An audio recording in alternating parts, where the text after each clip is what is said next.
מאמר שנכתב על ידי הרב ברוך שלום הלוי אשלג בפנימיות הפורים, מספר המאמרים תשמ"ז. אנחנו מתחילים בדברי חכמינו זיכרונם לברכה שכתובים בתלמוד במסכת מגילה, כשאמרו חייב הנה של בסומי בפרויה עד לא ידע בין האור המן לברוך מרדכי. וברור לכל בעל דעה שלא מדובר על בן אדם צריך באמת להשתכר עד שלא יודע להבחין בין טוב ורע, גם בלא חג הפורים, כי זה לא דרך היהודי. דרך היהודי זה השתייה צריכה להיות במתון, בצורה מתונה. ולכן אנו צריכים להסתכל יותר לעומק כדי להבין את מאמר זה של חז"ל. וכך מורנו הרב ברוך שלום הלוי אשלג בן בעל הסולם זיכרונם יגן עלינו כותב בספר המאמרים. אולם אי אפשר להגיע לבחינת עד לא יודע להבדיל בין ברוך מרדכי וברוך המן מטרם שאדם נמצא בבחינת יודע להבדיל ביניהם. ואחר זה אפשר לומר שצריכים להגיע למדרגה יותר נעלה הנקראת דלא יודע. ובוודאי זוהי מדרגה יותר גדולה מבחינת יודע, כי זה ניתן לנו לקיים רק ביום פורים, שיש בו אור הגאולה, ולא כל השנה, כמו שאמרו רבותינו זיכרונם לברכה, שחייב אדם להתבשם בפורים, ולא כל השנה.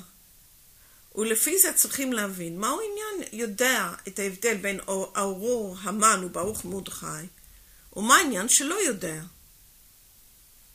וכמו כן, יש להבין את החיוב שיש מהתורה לקרוא פרשת זכור, שאנו קוראים בבית הכנסת בשבת לפני פורים.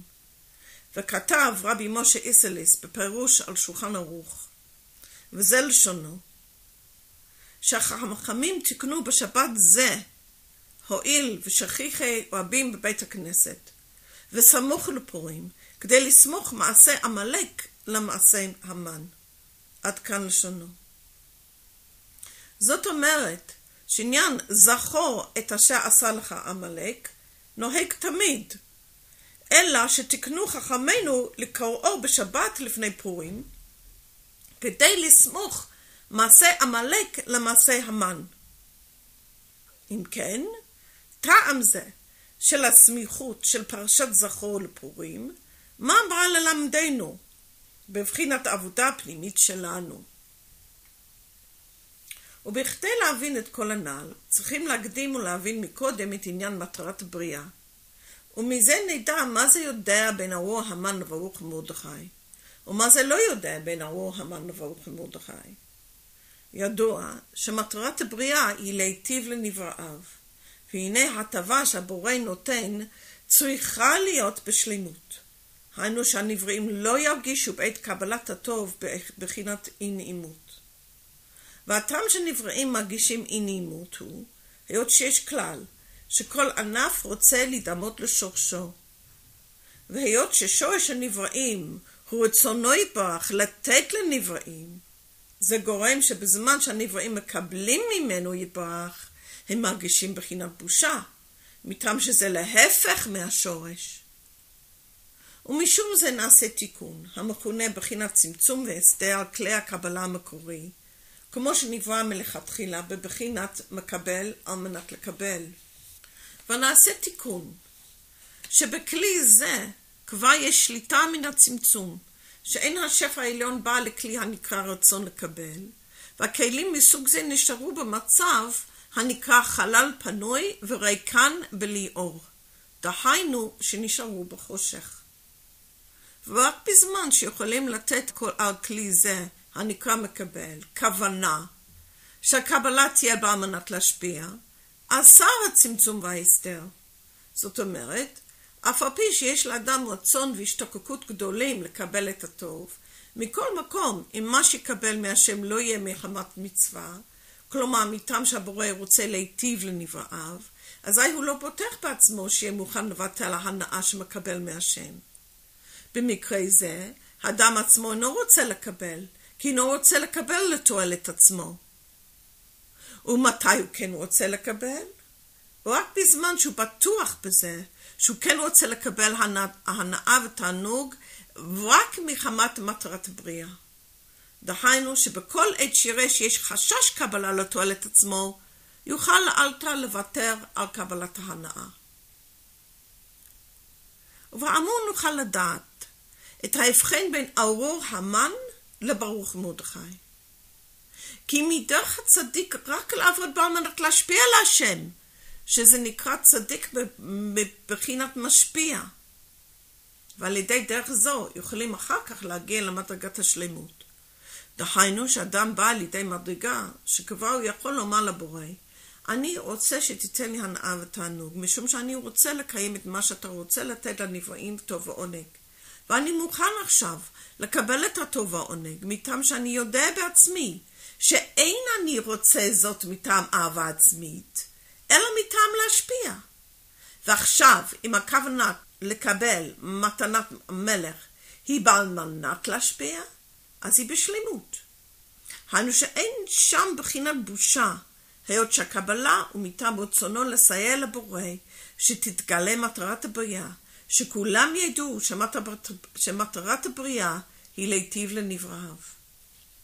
והיות שרבותינו זיכרונם לברכה אמרו בקידושין, עשה מצווה אחת, אשריו, שהכריע את עצמו ואת כל העולם לכף זכות. משום זה, היות שהוא במצב שאין הוא דואג לאהבה עצמית אלא לטובת הזולת, נמצא שבזה שהוא רוצה לקבל את הטוב ועונג מאת הבורא, אומר שהוא רוצה לקיים אהבת הזולת בין אדם למקום, וכמו כן בין אדם לחברו. וזהו כמו שכתוב בזוהר, וזה לשונו, ולומר לציון עמי אתה וכו'. אל תקרא עמי אתה עם עין פתוחה, אלא עם מי אתה, עם עין חרוקה, שפירושו להיות שותף עמי וכו'. אשריהם העמלים בתורה. עד כאן לשונו. וגם ששם מדברים על בין אדם למקום, אבל עניין שהוא דורש על שוטף יכולים לפרש גם בין אדם לחברו, היות שמזה יצא אחר כך שגם העולם כולו יקבלו את קו הזכות. נמצא שעשה טובה בין אדם לחברו, בזה שגרם לעולם כולו שיגיעו לקבל את הטוב והעונג שישנו במטרת הבריאה. וכך נמצא שנעשה שותף לקדוש ברוך הוא, בזה שעל ידו יהיה הסיוע שכולם יבואו אחר כך לקבל את מטרת הבריאה, כמו שכתוב, אני התחלתי את הבריאה בזה שרציתי לתת טוב ועונג, וישראל הם משתדלים שהמטרה תצא לפועל, בזה שעושים כלים שיהיו מוכשרים לקבל את השפע העליון, בלי שום פגם הנקרא נהמה דקסופה. אלא אפילו בעת שמקבלים את הטוב והעונג לא מפסידים את הדבקות הנקראת השתוות הצורה, כי זו הייתה סיבת הצמצום. וזה נקרא שאדם יודע את הדרך של מרדכי, שהיא דרך המביאה ברכה לעולם כולו כנ"ל. זכה, מכריע את עצמו ואת כל העולם כולו לכף זכות. המצב הזה נקרא ברוך מרדכי. מה שאין כן, הדרך של המן היא, שלא להסתכל על תיקון הצמצום שנעשה על כלי הקבלה, אלא אומר, היות שבורא ברא את העולם להיטיב לנבראיו, לכן אנו רואים שיש בטבע שלנו רצון לקבל הנאה ותענוג. ולשם מה ברא הבורא את הרצון הזה? בשביל שלא נשתמש איתו. האם ברא בנו רצון וחשק לקבל תענוג, ואמר שלא להשתמש איתו? אלא לסבול צער וייסורים על ידו? נמצא לפי זה שדרך המן היא דרך הפוכה, כי חכמינו אומרים שבריאת העולם בכדי להיטיב לנבראיו, ובזה שמרדכי הצדיק אומר שלא להשתמש עם הרצון הזה, נמצא לפי דעת המן שבריאת העולם בכדי להרע לנבראיו. ולפי דעה זה בטח היה יותר טוב שלא לברוא בכלל את רצון לקבל הנאה ותענוג, מאשר לברוא רצון וחשק לקבל הנאה, ואחר כך לומר שאדם לא ישתמש עמו, אלא יסגף את עצמו, וישאר ריקן מהתענוג. אילא זאת, איך יכולים להסכים לדרך של מרדכי, ולומר שאסור להשתמש עם הכלים שרוצים ליהנות? הלא, עם הכלים האמיתיים שברא הקדוש ברוך הוא? אילא זאת, איך יכולים להסכים לדרך של מרדכי, ולומר שאסור להשתמש עם הכלים שרוצים ליהנות? הלא, עם הכלים האמיתיים שברא הקדוש ברוך הוא. הלא על זה גם מרדכי מודה, שהקדוש ברוך הוא ברא בעולם את רצון לקבל הנאה ותענוג. אם כן, המן טוען שהדרך של מרדכי אינה דרך אמת. בעיקר יש לו הרבה תומכים בדרך שלו. בכל העולם אומרים שהדרך אמיתית בעולם היא כמו שהמן אומר. וזהו כמו שכתוב במגילת אסתר. וכל עבדי המלך, אשר בשער המלך קוראים ומשתחווים להמן, כי כן ציווה לו המלך. משמע שהמן נתן להם להבין כי כן ציווה המלך. פירוש כי המן טען, היות שהמלך, היינו הקדוש ברוך הוא, ברא את הרצון לקבל, בטח הוא רוצה שאנחנו נקבל ונהנה. וכל עבדי המלך היו קוראים, היינו שנכנעו לדעתו של המן, מטעם שבא בטענה הנ"ל. הלא מה שמרדכי אומר שלא להשתמש עם הרצון לקבל, אז זה אינו נכון, כי הבורא לא בראו לבטלה, אלא שישתמשו עמו. אבל מרדכי אומר לא, כמו שכתוב, ומרדכי לא יכרע ולא ישתחווה. וזה שאומר, ויאמרו עבדי המלך אשר בשער המלך למרדכי, מדוע אתה עובר מצוות המלך? ואמר על זה אבי אדמו"רי, מורי ורבי, זכר צדיק לברכה, זאת אומרת בעל הסולם, שפירושו שעבדי המלך היו אומרים למרדכי, הלא המן אומר לנו כי הטעם שהוא הולך בדרך שלו ולא בדרך של מרדכי, היות וזוהי דרך אמיתית. וזה הפירוש ששאלו את מרדכי, מדוע אתה עובר את מצוות המלך? הכוונה על קדוש ברוך הוא, היות שהמן היה אומר כי כן ציווה לו המלך, היינו מלך מלכי המלכים. ופירוש הדבר יהיה כנ"ל, מטעם שמלך מלכי המלכים ברא את הכוח של הרצון לקבל והחשק לאהבה עצמית בנבראים, ולכן כל העולם תומכים בדעתו ובשכלו של המן. ודעתו של המן נכתבה בתורה, כמו שאמרו רבותינו זיכרונם לברכה במסכת חולין, וזה לשונו, המן מן התורה מניין. המין העץ אשר ציוויתיך לבלתי אכול ממנו אכלת? ועניין אכילת עץ הדת מבואר בהקדמה לפנים מאירות, שעניינו שאדם הראשון היה נפרד לגמרי מהסטרא אחרא, וזה לשונו. וכבר נתבעה שאדם הראשון לא היה לו כלל בבניינו צורת גדלות הקבלה, הנמשך מחלל הפנוי, אלא כולו נמשך ממערכת הקדושה, שעניינם להשפיע, ועל כן נעשה לו עץ הדת, כמו ששורשו, וכל מערכת הקדושה הם הנפרדים מהסטרא אחרא, משום שינוי הצורה שלהם. עד כאן לשונו. נמצא שעניין המן הוא להכניס את השימוש ברצון לקבל הגדול בעל מנת לקבל, כי זו הייתה כל עצת הנחש. עוד שם, וזה לשונו, וזה שאומר חז"ל שאמר לה הנחש, אשר אלוהים אכל מהעץ הזה, הוא ברא את העולם. כלומר, שיסתכל על עניין זה בבחינת סוף מעשה במחשבה תחילה, ועל כן ברא העולם. עד כאן לשונם. וזהו כנ"ל, שהנחש טען שעניין אכילת עץ הדת הוא ציווי אלוהים. ולמה ציווה השם לאדם הראשון שלא לאכול? אז זה נתן הנחש אדם וחווה תירוץ יפה. ובעיקר הוא בא לקיים ציווי השם בזה שהוא מייעץ להם לאכול מעץ הדת. וזהו העניין שכתוב במגילת אסתר. וכל עבדי המלך אשר בשער המלך קוראים ומשתחווים להמן, והוא מטעם כי כן ציווה לו המלך.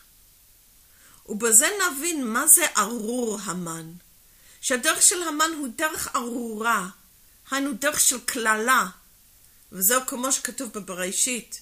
ואומר שם אלוהים אל הנחש, כי עשית זאת, ארור אתה מכל הבהמה וכו'.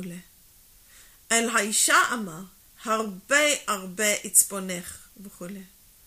ולאדם אמר, ותאכל מן העץ וכו'. ארורה האדמה בעבורך. עד כאן לשונם. והאמור מבינים שאדם צריך להגיע למדרגת ידע.